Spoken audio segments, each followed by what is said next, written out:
pleaded with us not to be the last speaker of the day. He absolutely did not want to be the last speaker of the day. Don't tell him he's the last speaker. He will freak and run out of the building. Don't tell him. As far as he's concerned, Valerie is right behind him, ready to speak. So yeah, just let him have a good party. Okay?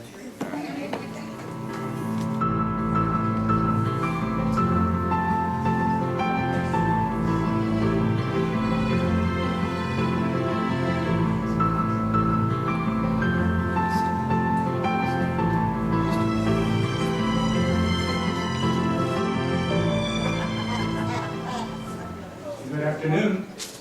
Hi. How are you doing? It's much better in here than it is outside. It's got to be the hottest day so far, until tomorrow, that is. But you'll be off, you'll be at home, hopefully, and so that'll make it a little bit more bearable. Good afternoon, my name is Oscar Garcia.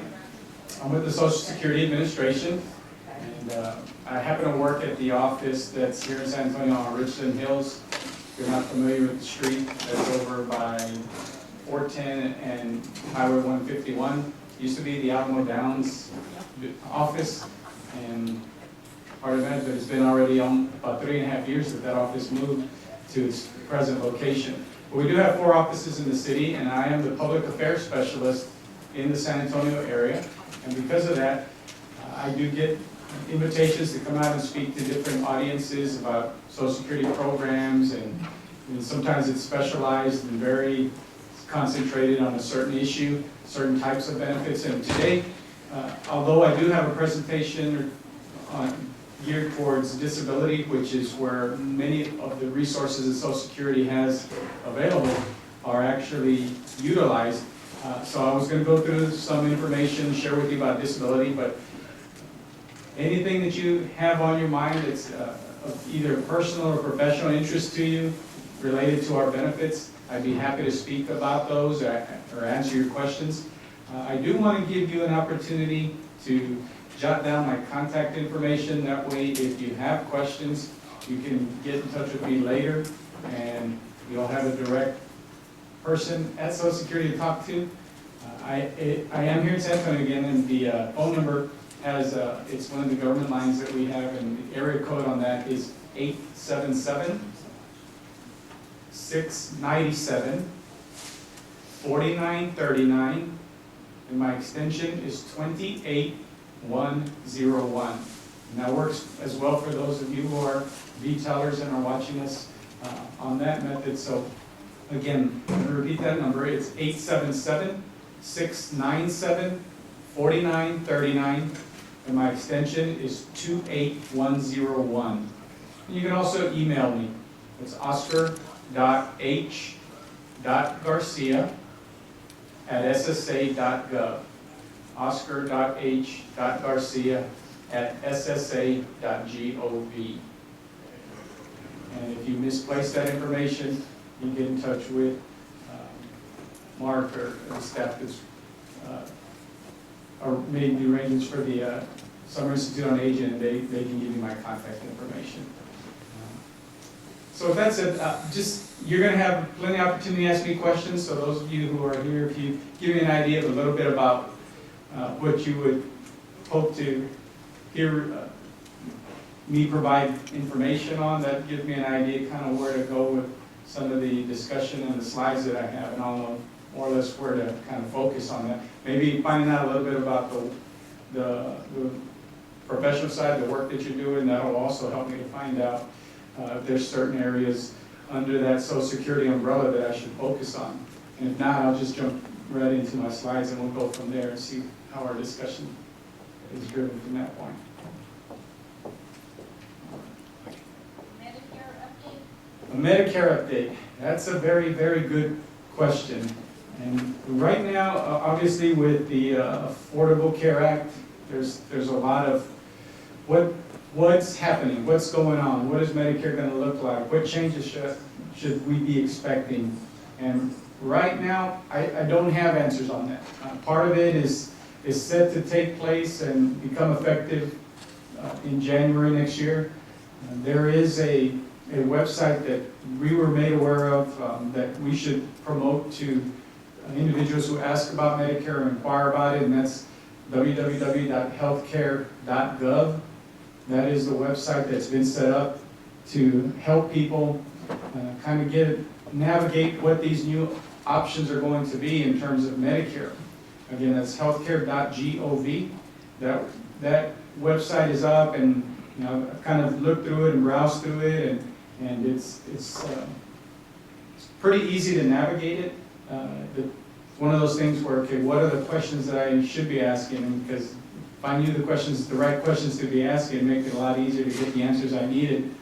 But it's something that's still very new, and it's going to be taking shape as we get closer to October 1st, because on October 1st, that's when an individual will be able to actually go in and start enrolling in some of these new healthcare plans that are going to be managed through Medicare. So there's time now to acquaint ourselves with that website. I'm doing the same thing and finding out for myself exactly what's out there, because I know that I'll be asked those questions as the timeline gets shorter and we get closer to the first of the year. But I don't have a lot of details to tell you as far as exactly nuts and bolts what it's going to look like. Any other questions? As I mentioned before, with Social Security, most of the time people come see us, it's usually for one of three things. It's either a Social Security card, whether it's a new card or a replacement card, it's to apply for disability benefits, or it's to apply for retirement benefits. So I want to focus a little bit of our discussion here this afternoon on Social Security disability benefits. Although it's in the overall scope of the benefits that we do actually pay out monthly, it's small in comparison to our retirement benefits that are administered monthly. It still is a big area in terms of us putting our resources and Social Security dollars to administering that program. It's one that right now, if a person's applying for disability benefits, they're looking about 90 to 110 days here in Central Texas, South Texas, in terms of the expected wait time before they can get an answer back if they're going to qualify. Other parts of the country, the average is about 120 to 130 days, somewhere in that range. So it's not something that people are going to find out right away if they're eligible for. And because of that, it is a benefit that an individual should file for as far in advance as possible, and not as people are looking for, if I'm living with a particular illness, or I have a condition, or I've had this unfortunate situation occur, and now I'm not able to work at the level that I used to, or I can't work at all anymore. One of the things to maybe put first on the list is applying for Social Security disability, just because of the time that is going to be required for an individual to get a decision back from us. That doesn't mean that all cases take that long, and I know that we typically hear or might have known of somebody who's applied, and we usually hear about how long things went and how bad the situation was, and that's not always the case. Most of the time when a person applies for Social Security disability, we can tell you pretty quickly if we're actually going to get to the point of getting a medical decision for the individual. And the reason I say that is it's when you apply for Social Security disability, it's not entirely a medical decision that is what the criteria that we use. There's actually non-medical factors that we have to look at first, and if you meet those non-medical factors, then we go to the next phase, which is acquiring your medical records and getting your treating physicians and all the medical sources to provide us with your files, your records. But before we get to that point, we look into these non-medical factors. The primary ones are, have you worked recently and have you worked long enough? Because if you haven't met the work requirement for the benefit, we don't make a decision medically. So there's people who are denied, who get an unfavorable decision because, not because of medical reasons, but because they don't have enough recent work. And how much work do you need to qualify for Social Security disability depends on your age. Generally, when we're talking to somebody filing for these benefits, they've been working for a number of years and because of that have enough credits, but are the credits recent enough? If you're over the age of 31, you have to satisfy the requirement that you have worked in 5 out of the last 10 years to potentially be eligible. Again, 5 out of the last 10 years, anyone over the age of 31. It's not the last 5 consecutive years, but just within the last 10-year window, has the individual worked in at least half of that time period. And we maintain your work history, so obviously we have ready, pretty easy access to finding out if you satisfy that requirement. We just go in and we get a record of your earnings and we look back, and quarterly we look at your earnings to see if in that 10-year period you did earn the 20 out of 40 credits that are possible in that 10-year window. And if you did, then we can go to the step of getting the medical decision. And that's really where it takes the most amount of time, is getting your medical records, because we send off, with your consent, for all of the records that are available that are going to be looked at by our examiners to determine if your condition is severe enough that you meet the definition for disability with Social Security. And with us, the definition is that you have to have a physical or mental impairment that is expected to last for at least a year, or it's severe enough that it could result in that individual's death in a shorter time period than that 1 year.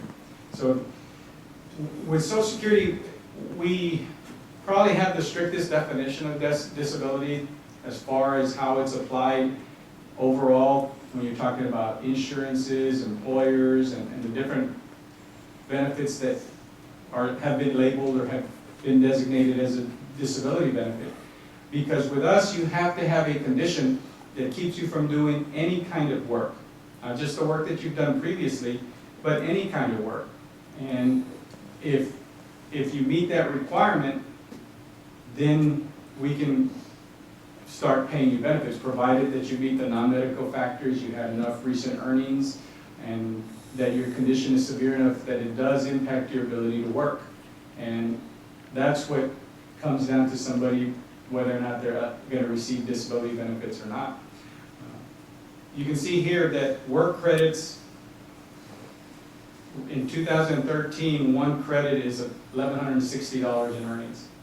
So it doesn't take a lot in terms of earnings for somebody to have acquired their credits, and it's the same amount for somebody in terms of retirement benefits or paying out survivor benefits to eligible family members. The worker has to meet a certain number of credits. Nobody, for other benefits like retirement, you need at least 40 credits. For disability, as I mentioned, within a certain time period, you have to have recent credits, and it's the same for survivor benefits. Within the time that the person was working, did they earn enough for their family members to be entitled to those monthly benefits? But when you talk about disability, it can be difficult for somebody to earn their credits if they're living with a condition or an illness, and to actually achieve these earnings for credits. And that because of that, a lot of the people that do apply for Social Security Social Security disability are those individuals who have already been working for a number of years. And either because of work-related or whatever the circumstances are, now they're confronted with living with a disabling condition. And so a lot of the people that we see applying for disability, it's after they've already gotten to the point, I can't work anymore. I've lived with this condition for however long, and I just can't work anymore. And that's when they visit with us and find out what the rules are and if they're eligible. An overview here on the screen of the different numbers of credits that you need based on a person or an individual's age. You can see, I mentioned earlier about people applying who are 31 years of age and older, and you can see what the requirement is for somebody who's even younger than that. We do a lot of outreach here in the San Antonio area with the military medical community, namely over at SAMC, because of the wounded warriors that are receiving treatment and medical services here. And for many of those individuals, they are not yet 31 years of age. We see many who qualify based on these other work requirements being met prior to the age of 24. A year and a half of work is what the requirement is. And so that individual may be entitled to receive a monthly Social Security benefit based on having worked just within the time frame that corresponds to their particular age. But sometimes when you hear of people who have applied for Social Security disability and that if they've not been approved, understanding that it's not necessarily that they didn't meet the medical rules, but they didn't satisfy this work requirement here. We don't invest the time to make a medical decision if it's not going to make a difference because they don't meet step A, then we're not going to move on to step B. And probably the most important factor that an individual can take in terms of a step that they can take to speed up the disability process is acquiring their own medical records and then submitting them to us directly. Because, I mean, just if you can, many of you are in the medical field, and you can imagine how if we get your consent on paper and then we send off to a treating source, that goes to a medical records department, and depending on how many people are in that department, what type of other work they're doing in that area, maybe it's somebody wearing more than one or two or three hats that has to fill that request. And so sometimes our requests for those medical records don't receive the same attention, obviously, as if the patient or a family member is there themselves requesting it on their behalf. But certainly if anybody is able to do that part of the disability process and get their medical records copied on their own and then provide them to us, it'll speed up that timeline that I mentioned earlier significantly. I know here with the wounded warrior cases that we see out of SAMC and the hospital there, because of the relationship that we do have with the medical facility and the hospital, it's not uncommon for us to have those medical records within 30 to 60 days and have a decision back for that individual, just because of the relationship that we've already built with that particular medical facility there. But that's not always the case. And so if anybody can do that on their own behalf, it'll get a decision back for them in a much faster manner. Not necessarily saying that it's going to be a favorable decision, but it allows us to get what we need for our medical examiners to determine if you meet the medical requirements. And then the individual has an answer in a much shorter window, and they're able to move on and look at what other options they have, and rather than spending 3-4 months waiting to hear from Social Security if they're going to qualify. If they can get that done within 30 to 60 days, then they'll know their answer and can decide, okay, well, what do I do from here? Yes? So what I hear you saying, if a young male or female goes into the military, active military, age 18, 19, become injured as a result of their active duty, they don't have a year or a year and a half work of service, they could potentially not be eligible for Social Security. That's correct. They might not be eligible if that's their only work has been, they're 18, 19, and they haven't had a previous work history. This 1.5 year requirement for that individual doesn't have to be military work related. If they had worked, because earlier we were looking at what a credit is, it's 1,160. So, even somebody working during the summer part-time, somebody in high school, somebody could get credits based off of that. It just depends on what their earnings were, but it's definitely depending on using your example, if they haven't worked a year and a half, they're not going to be eligible. But the other side of that is that it doesn't require a lot of work for that individual to potentially receive that monthly benefit for maybe the rest of their life, or long enough at least for that person to be able to return to gainful employment, if that's a viable option for that individual.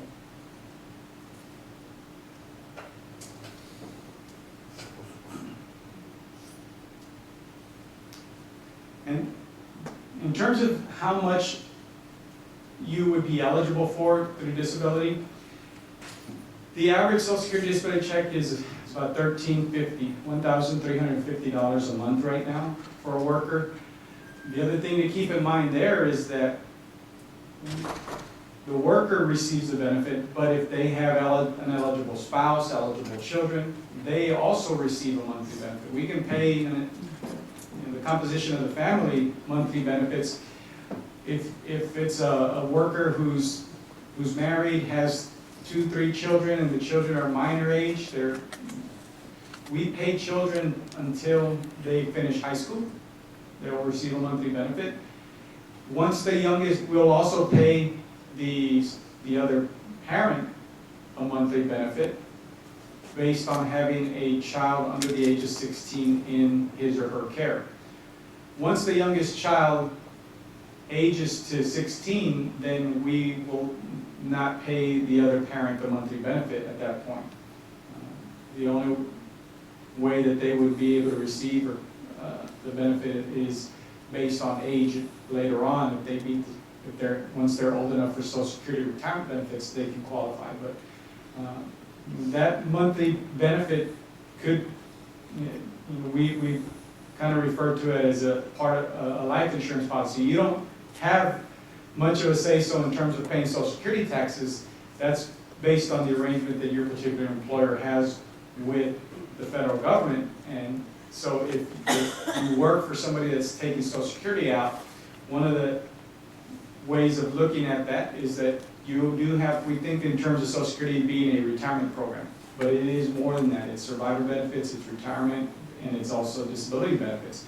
But it's not, these are benefits that are also extended to family members, not just the individual worker. You can contrast that to what many private employers, public employers do, where if you're disabled, you being the worker are the one that qualifies, but your spouse and children don't necessarily receive a benefit as well. And with Social Security, the monthly payout could be upwards of, on average, upwards of $3,000 a month for that entire family, depending on the worker's history. But we can pay monthly benefits, as you can imagine, for a considerable amount of time for that family to make up for the lost income for that worker because of their condition.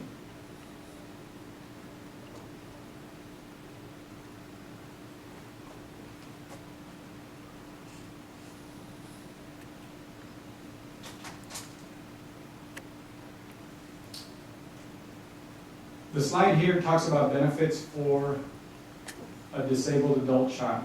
And when we have somebody apply for disability, we ask questions to find out, are you married? Do you have any children? Were you married previously? Because we're trying to find out if you're going to qualify for a benefit and you get approved for benefits, then we need to come back and take applications to pay these, we call auxiliaries, or these dependents that are eligible on your record. And one of those categories of benefits that we can pay is to a disabled adult child. The requirements here are that the child has to have been disabled before the age of 22. And if they were, then they may well be eligible for a monthly benefit on your record as well.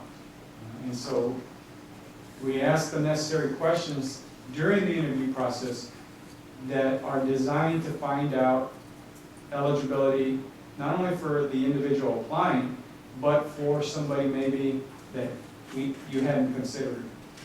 And if that's the case, then we will follow up. If the worker's claim is approved, then we know to follow up with any auxiliary benefits at that time as well.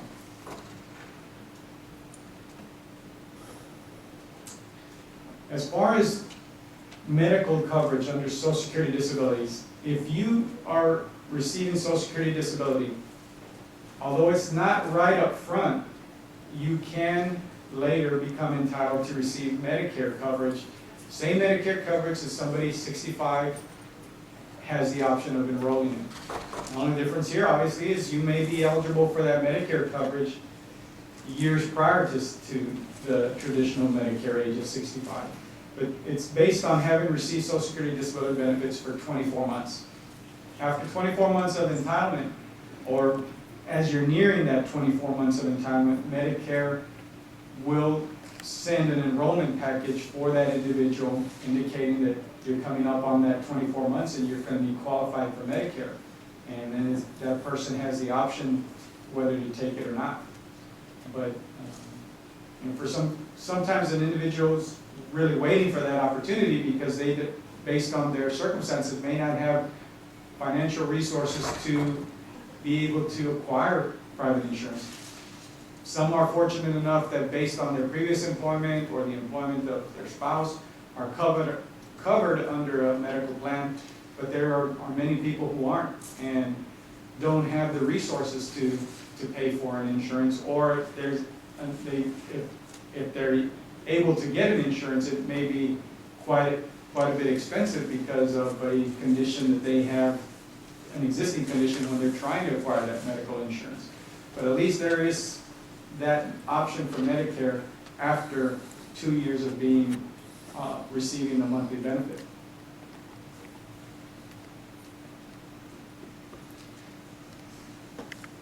There's a couple of options to apply for Social Security disability. The standard way that people have done for years is they call us and schedule an appointment. On here it does say they can visit a local office, but that would be the very last resort that I would tell somebody to just go in, take a number kind of approach, and wait to have somebody interview you.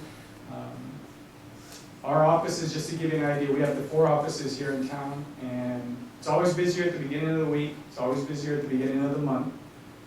If you do have to come into the office, and this goes for all types of Social Security business, even Social Security cards, if it can wait till the end of the week, usually Thursday, Friday is not as busy as earlier in the week, and also towards the latter part of the month is not as busy, but that's not always something that we have the luxury of putting off. A lot of times we need what we needed a few days ago. And so, but I would say in terms of applying for Social Security disability, either call us and schedule an appointment.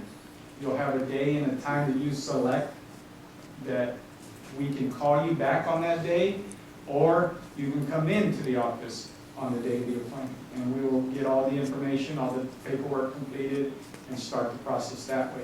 Probably takes about a good hour to complete all the information. If you want to kind of get a jump on that and do it a little bit at a time, the online method is a good option. You can apply for Social Security disability pretty much around the clock, 7 days a week on your schedule. And that might be something that an individual that is living with a disabling condition might look as an option, because you don't have to finish it all at one time. You can start the process. Some people aren't able to sit for a long period of time, aren't able to even stand for a long period of time. So it may be a good idea to start the process, get to a point where you can stop, you can step away, you get the re-entry number that you can jot down, and then you can come back and pick up where you left off and finish it in that way and piece it together. But there is, if you do the online option, there's really 2 applications, or 2 forms I should say, that you need to complete. One is the actual disability application itself. That's the formal request from an individual to file for disability benefits. The other form is the disability report. the adult disability report, and that's the one where you complete and indicate all what your condition is, when did it start, how is it affecting you, what kind of treatment have you received, who has medical records that we can request. That one you can fill out either whether you make an appointment by phone or whether you are going to complete it online. It's a good idea to fill it out online because if you schedule an appointment with us and we tell you, we have you set up to come in 10 days or 2 weeks. Well, in that 10 days or 2 weeks, you can complete the disability report online, and when you get to the office, it's going to be a shorter visit because a lot of times we're asking people, okay, who are your doctors? And people don't always have that information right offhand, or they don't even know the full name. They know the doctor's last name, they know the address, so now we're looking on the internet and trying to get all the information. So if you can do that part on your own or on the internet, when you come to see us, you tell us that, we can pull that information off the internet, pull it into your application, and that part of it is taken care of. Because that's really the part in the paperwork, that's really the part of it that takes the most amount of time, is getting all those names, phone numbers, addresses, and they're vital to your application because that's where we're going to send your request for medical records. So if you can do that online, you don't have to do the formal application online. You can come in on the appointment or wait for the call that you agreed for when you went and scheduled it. So different options. We still see people that will just come in unannounced, but it's busy in our offices. We probably average, right now it's summer because there's a lot of people that are out of school, a lot of people off. Probably average about 300 visitors a day in each office that are just walk-ins. And don't get discouraged. You know, that's a lot of people that's coming to see us, but they're not all there for the same type of business. And I think sometimes when somebody comes to our office, they walk in or they drive up and they see that it's pretty full, and they decide, no, I'm going to come back another day.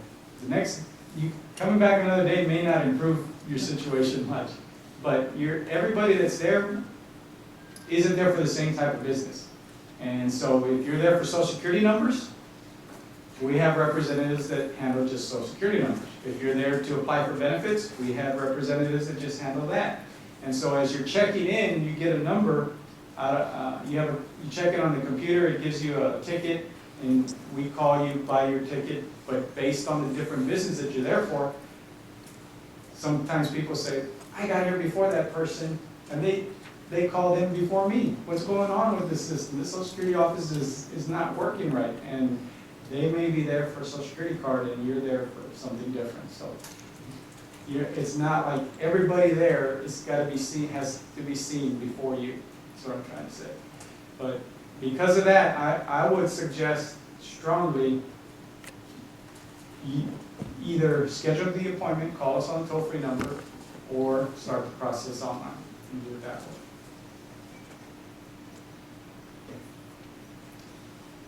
Advantages to filing your application online is, I've mentioned some of these already. It's probably the biggest thing is time-wise. You don't have to come and see us and invest the time coming to the office, waiting in the office. If you go online, as soon as you submit that application to us, we've received it, and we will import that application. Usually we do that within a day or two of you submitting it to us. We start reviewing it, making sure, okay, what documentation do we need to get, and then we get back in touch with you and tell you, okay, this is what we need. These are some of the things that we have to still have in order to move forward. But as I mentioned, starting and finishing, you don't have to do it all at one time, which might be a good thing, depending on whether that individual is capable of spending an hour in front of a computer. And it's not, with us, I should mention about our Social Security office hours, because those recently did change. We're open Monday through Friday, 9 a.m. to 3 p.m., with the exception being Wednesday, and our office is open from 9 until noon on Wednesday. I've been with Social Security 23 years. When I started, our office hours were 9 to 4. And for years and years and years, it was 9 to 4. And then we cut back 9 to 3:30 about 2 years ago. And that was because our commissioner, with our declining budget, said, we can't keep it ahead of the workload if we're open this long to the public. So they shortened the hours by 30 minutes a day. And that gave us more time to work on cases. The budget was shortened again this last year. And so the commission came in and said, these are the new hours. And so we're still there. The doors are closed and people can't come in and get the services that they needed during the hours that they were accustomed to. But we're working on the cases that have built up. And we've seen a tremendous increase in the number of applications over the last, really about the last going on 4 years. Particularly with disability. When the economy took a dip about 3 to 4 years ago, there were obviously people out of work, people who had been working while they were ill, while they were living with a condition. The job wasn't there anymore, and so we saw an increase, and we still see an increase of people applying for disability because of what happened in the economy. But we also are seeing an increase in people applying just because overall on the retirement side, that population, as we know, is increased, and there's people that are aging into our benefits, that's on an increase. And so we're having that retirement disability jump on applications simultaneously, and it's been a challenge to try and stay in front of that. Could you give us the number earlier to make an appointment? So is it between those hours that they have to make the appointment, or is it after, I'm glad you clarified. You're asking for that clarification. The appointment, if you call the toll-free number, you can call that Monday, or 7 days a week, from 7 a.m. to 7 p.m. Excellent point that you raised there. It's 7 days a week, from 7 a.m. to 7 p.m. It's easier to get to us if you call in the first hour or so, or the last hour in that 12-hour window. Because there's just less people up early and less people late in the day trying to do business with us. So that's a tip in terms of trying to reach us by phone.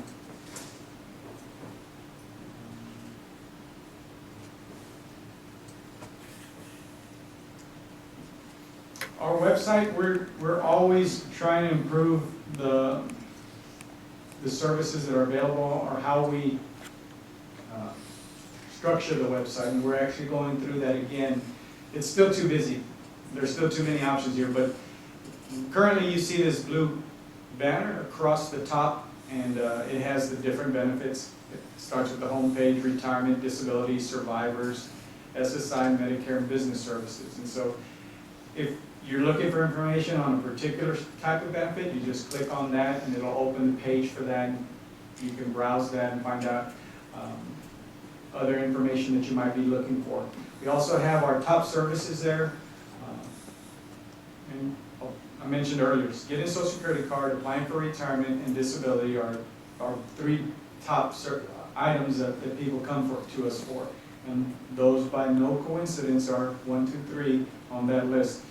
But there's other things on there. If you're looking for a booklet or brochure, there's a publication that you can click on and then go by subject for literature that can explain different parts of Social Security benefits.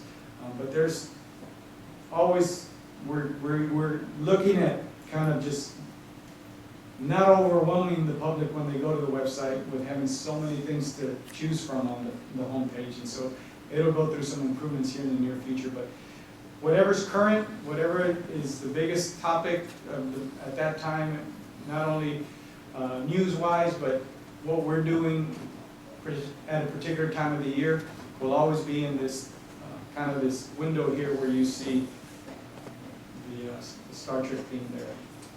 And that's a rolling banner. You can see it has about, this one here at this time had 4 different ones, but the top news is there. So I encourage you to familiarize yourself with that if you have a profession or career where maybe people ask about our benefits, direct them to this. So, top right, how many languages you got, Espanol and other languages? There's about 17 other languages, and that's always changing. You can click on that, and there's many different languages in there. I mean, Chinese, Japanese, Mandarin, a lot. So that's always changing. We're expanding that.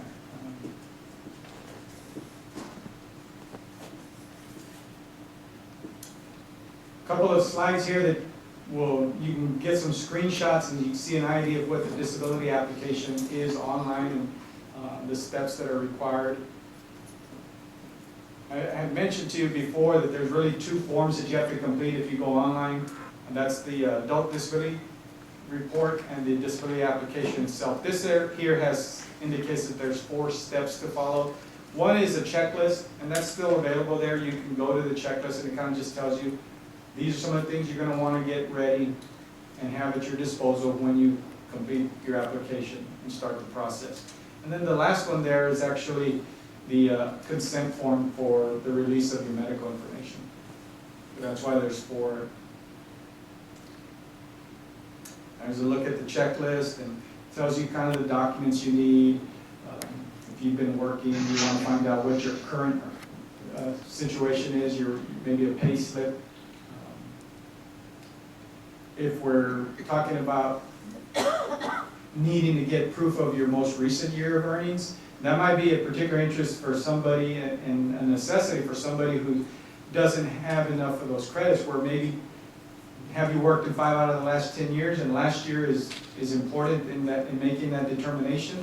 It's not yet on our records when we're talking to somebody January, February, March maybe, so we'll ask for a W-2 to get proof of what their earnings were for that previous year, because if you need credits in the recent year, we need to make sure that you have proof of that, and that's why we ask you for the W-2. But a lot of it it's pretty self-explanatory, the checklist, mostly documentation from medical sources, so that way we don't have to spend a whole lot of time trying to piece all of that together if you have that available. Medications tells you to get a list. A lot of times we have people that come to us with, if it's an in-office interview, they have a bag with all their meds in there, and then we're there. Okay, what's this one for? And we're spending time trying to get it all together. We'll do that, but it's always an easier process, and for us, for the individual, if they have it in order already for us.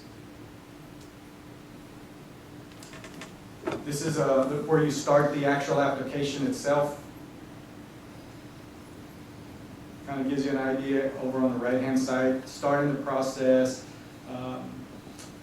You don't have to be the individual that's applying for benefits to do this. You can have somebody assist you with the process, and that's what it indicates there in the bluer shaded box on the right-hand side. It says, I'm applying for myself, I'm helping someone who wants to apply, or I'm helping someone who is not with me and I'm assisting them. So there's those options where maybe the individual doesn't have a computer, doesn't have access themselves, maybe the closest relative that can help them, if they might even live in a different city. You can still accomplish the application online because of the way that it's set up here. And you just indicate, you click on the radio dial buttons and we'll get the information that we need based on the particular interview circumstances. So you don't have to be the one sitting in front of the computer. You're the one that's applying for disability. Having the assistance of somebody else oftentimes is all that's needed if that's something that the person has at their disposal. The disability report, again, very important. This is the one that probably takes the most amount of time to fill out because of all the information that goes on there. And usually it's a matter of going through your personal records to pull all that. That's a snapshot of what the authorization form is to get the release of medical records. It's a one-page form. Pretty much the individual signs off saying, Social Security has my consent to ask for my medical records, please provide them, they're needing this for my disability application. Once they submit the application to us, what happens next?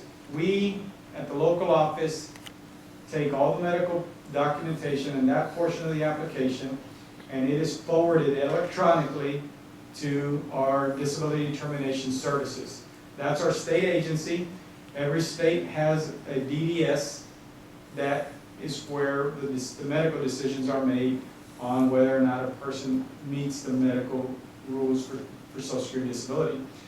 The DDS, once your claim has been assigned to an examiner in the DDS, the individual, they usually call us because we're the ones that are the most successful, we're the ones where they file, so they'll call us not realizing how the application is processed. They'll say, oh, what's the status? When you file online, you also get, when you're done, you get a confirmation number where you can track status that way. But once it goes to the DDS, you can contact the DDS directly, and we'll give you that number. You can call the DDS, which happens to be in Austin, and you'll be in touch with your medical examiner.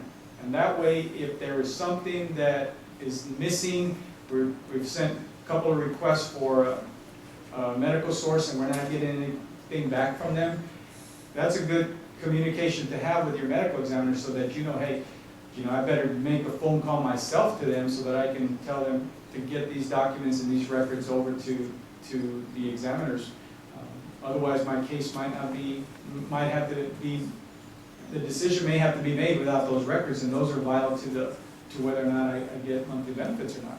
So you can be in touch with the examiners at the DDS once your case is there. A lot of people aren't aware of that, and so if you can pass that on to your patients or your clients or whoever you're in contact with, that's a vital piece of information to have. After the DDS gets the medical records and have made their determination, they will either make a decision themselves as far as applying the medical rules and determining whether your condition meets those medical rules. If they feel, there's not enough information here for me, I can't make a decision based on the records that have come back, or this person hasn't been to see a doctor in a number of years, it's been some time since they've actually gotten anything current for us, then Social Security, at the DDS's request, can ask for you to, as the individual, to go in to get a medical consultation done in the local area, because we need current information, and then that comes back to us. And we set those up. It's not no cost to the individual, and they're not Social Security doctors. If you're a physician, you can contract with Social Security to do these consultations for us. And what we do is we have you go, and then the medical records will be forwarded to DDS from that visit. And sometimes people don't keep those appointments, and that's detrimental to the entire process, because the reason we're sending you there is because we need to get current information to make that final decision. And if you'd be surprised how people will not keep those appointments. And if you don't, we're going to make a decision based on what we have absent of that information, and it won't be in your favor. So if anybody does get a consultative examination requested by Social Security, they need to go.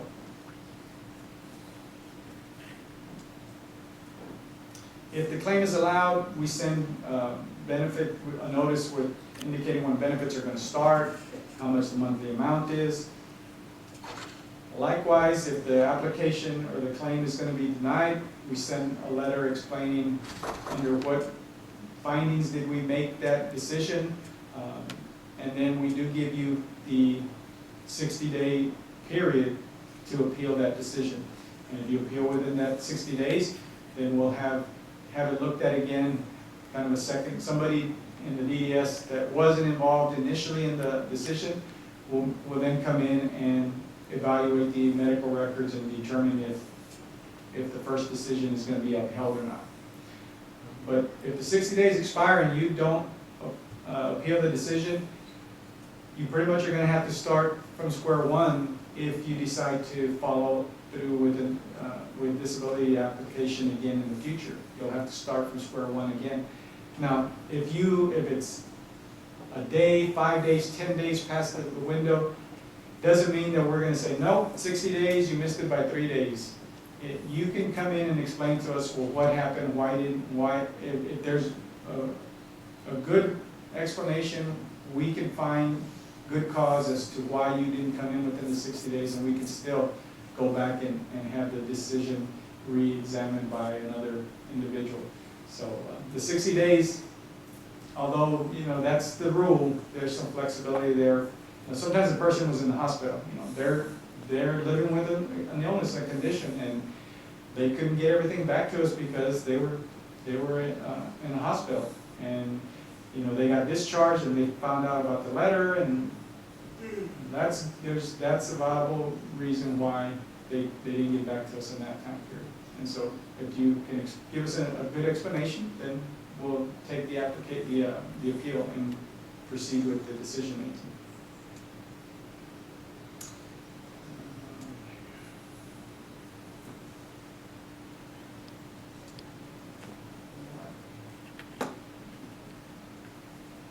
Any questions on Social Security disability?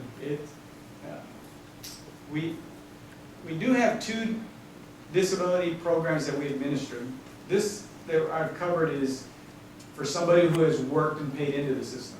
But we also have a program that's called Supplemental Security Income, SSI. And that is a program that's based similar to how the state makes determinations for Medicaid, where they look at income and resources.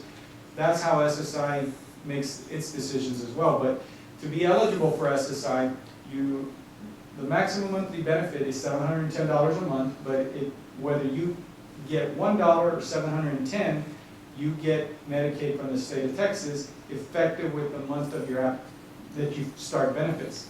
And with SSI, we're here at the end of June. Somebody applies for SSI today, the first month that they're eligible is a month after the month of application, being July. Now, it may take us 3 months to make that decision, but it could become retroactive back to July, and they'd have Medicaid as of July. Whereas with Social Security disability, there's the Medicare, but it's 24 months after you've been receiving benefits.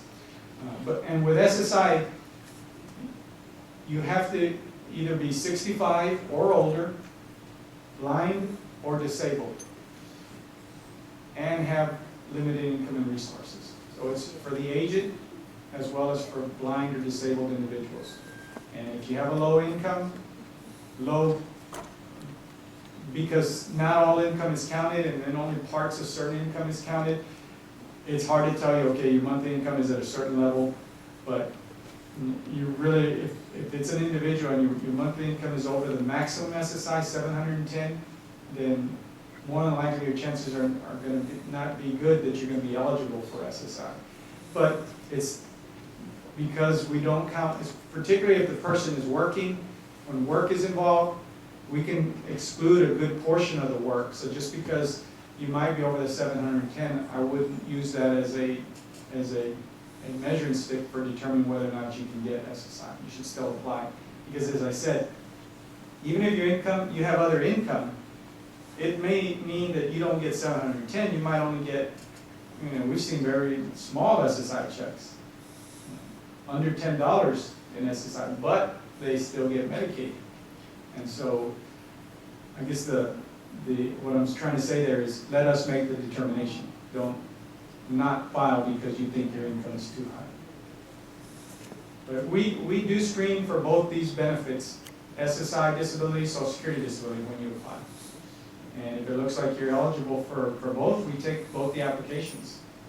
And sometimes we take both of them anyway, even if we think you're not going to qualify for SSI because your income is too high, because we can make a very fast determination on that based on your monthly income. And if it reflects way over the limits, then we may still process it and give you the formal denial letter for SSI, and at least that part of this, the 2 programs has been settled, and now we can focus on the disability side.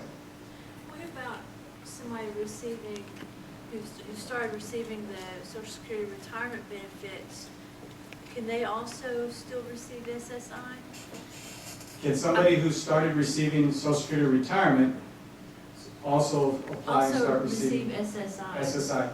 It depends, Okay. because the SSI limit is 710. That's the maximum benefit that you can receive. So if somebody is receiving Social Security retirement and it's $1,000 a month, it's going to negate any SSI. Gotcha.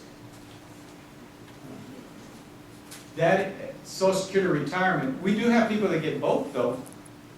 We have people that get Social Security retirement or survivors or disability plus SSI. You can do both. Maybe the Social Security benefit is $500 a month.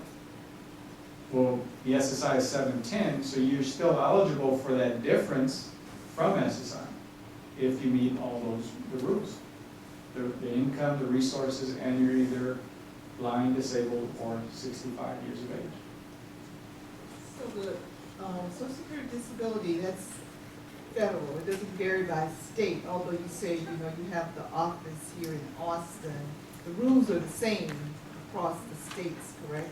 Correct. Social Security, same rules Yeah. anywhere in the U.S.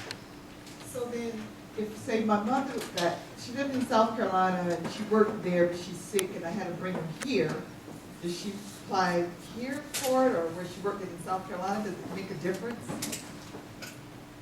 She can do either. I mean, if she had started the process in South Carolina and then moved, we'll just transfer the application from that office to the local office. But, you know, if she wants to wait until she gets situated here, you know, she can always file here locally, but it doesn't matter. The rules are going to be the same regardless, so maybe if she can start the process over there. We do see that quite a bit where somebody will have already applied, because it does take, like I said, 3 to 4 months. In that time that they're waiting, they move down here. As long as they notify Social Security that they've moved, then we know to transfer the case down here. Unlike with Medicaid, it's definitely different from Yes. state to state. Yes. And the benefits and amounts are different. Right. The SSI rules are the same. What is different on the SSI from state to state is that some states have additional monies that they put in on top of the federal benefit rate that SSI has at 710. I know California is one. I don't know what the dollar amount is, but if you get SSI in California, you're actually getting more than 710 because the state puts additional monies on top of the benefit amount. So sometimes the person will move from California to here, and they're like, what happened to my SSI? It went down. We don't, Texas is in a state that also supplements the SSI. So there's differences and variances in that regard, but the eligibility rules are the same. Yes, how does the Social Security take into account someone who is getting disability from, like, say, the VA or the military? Okay, good question. How do we consider if somebody's getting disability from the VA or the military? One of the things that we do is we have to make our own determination for disability benefits. So the fact that an individual may be getting a disability benefit already from another federal agency or another source, we don't necessarily, that doesn't necessarily translate into a Social Security disability approval or an allowance. And that's because we have vastly different rules that determine eligibility. It doesn't hurt that they're getting that, obviously, but it doesn't translate also to, well, if they're getting VA disability, they're also going to qualify for Social Security, because there's a lot of people who don't. Sometimes the VA is a service-connected disability. It's based on them being active duty members or something that happened while they were an active duty member. And with Social Security, we're looking at whether or not your condition affects your ability to do any kind of work. Sometimes Social Security in that evaluation will say you have done construction work, labor-intensive type work. You're not able to do that anymore because you do have some injuries. You do have some health problems that have come up. But while you can't do that, Social Security's in their determination can say there is this other type of work that does exist in the economy that you can do, whether it's desk work or some other type of work that's not labor intensive. So we won't adopt those decisions. It's not going to hurt the individual, but it doesn't translate into an allowance with Social Security. My question is, if you are getting a disability from like the VA, what determines, how do they determine the amount that you'll get from Social Security if you Okay. get that? If you're getting a monthly benefit from the VA, you're getting VA disability. For Social Security disability, it doesn't make any difference there. It does make a difference if we're talking to an individual who's filing for SSI, because the SSI program is income-based. Any type of income that you have is considered for SSI purposes, and again, if it goes much above the 710, you're probably not going to qualify for any SSI. But on the Social Security disability, what I spent most of the presentation explaining, that type of benefit, really the only thing that can affect your Social Security disability is if you return to work, because your Social Security disability benefit is based, the amount is based on what you contributed and paid into the system the years that you were working. Similar to the retirement benefit. Your retirement benefit is based on your work history, and so is the Social Security disability benefit.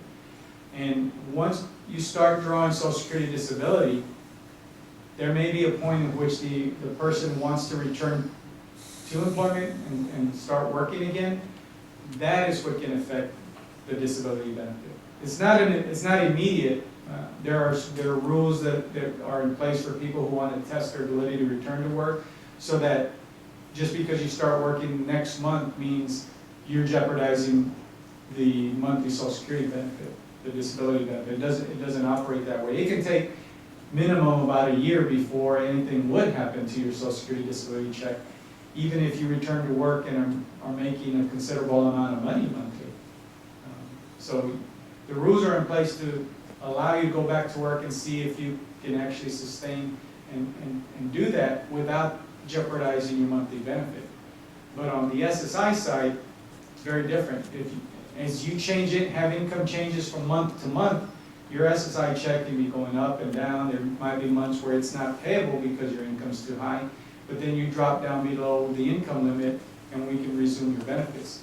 SSI is literally can be that way. It can be on and off, up and down in terms of your monthly benefit amount. Whereas the Social Security disability benefit amount is going to be the same, and the only thing that really can impact it is if you go back to work, which is going to be at least a year before anything happens, or medical improvement. Medical improvement in your condition can also affect your entitlement to disability.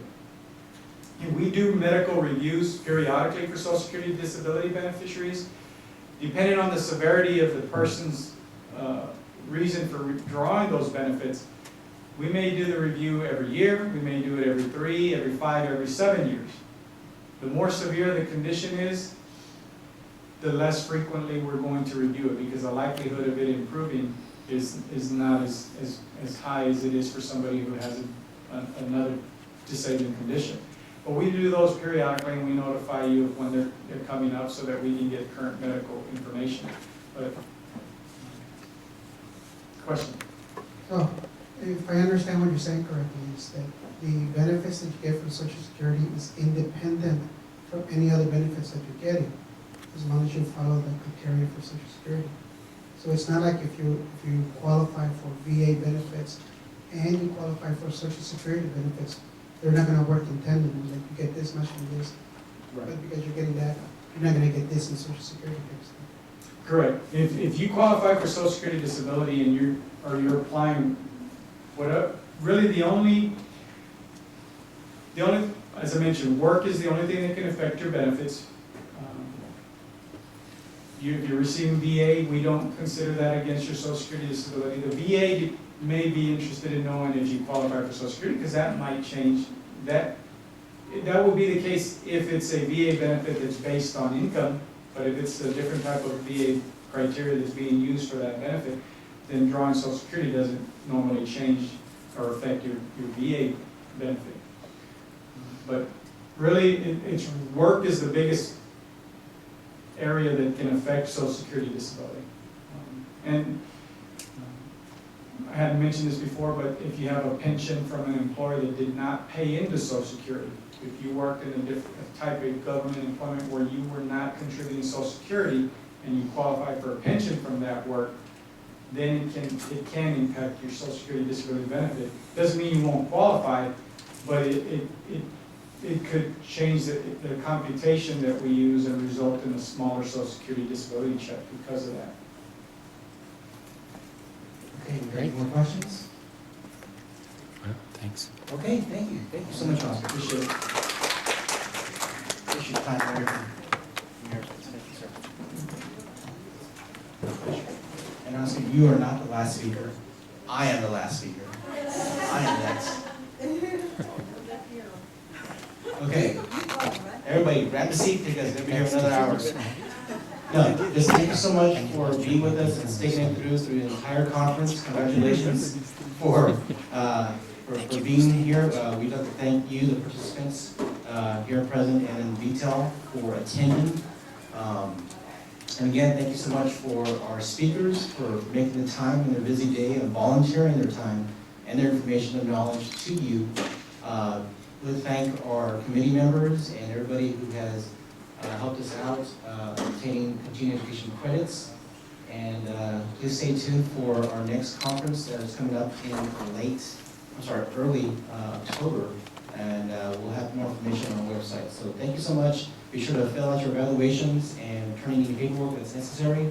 And have a safe ride home. Thank you so much. Thank you.